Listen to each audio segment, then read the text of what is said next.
Well, the UK's Defence Secretary Ben Wallace says he'll consider sending more British tanks to Ukraine if they're used effectively.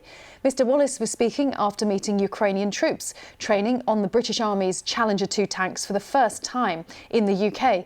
Our correspondent Jonathan Beale reports. Ukrainian soldiers used to driving old Russian tanks are now learning to operate British ones.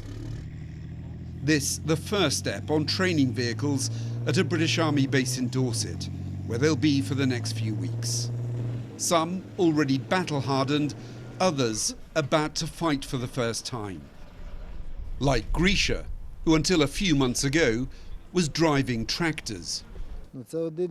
He says he's sure these British tanks will make a huge difference. It's exactly these kinds of weapons we need to push Russia out of Ukraine.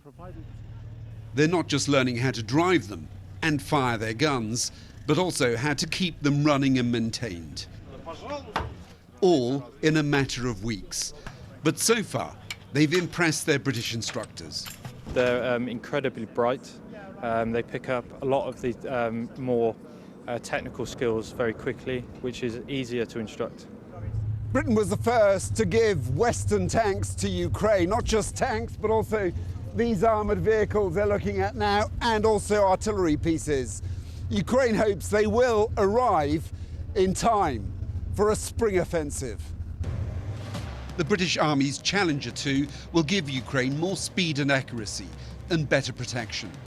But they are just getting 14 of them. The question, will there be more?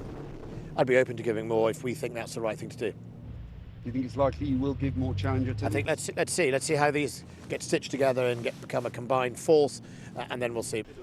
Ukraine's already won one battle, persuading the West to send it modern armour. But soon these soldiers will be facing a much bigger and more brutal challenge. A real war, trying to retake their territory from Russia. Jonathan Beale, BBC News, Bovington.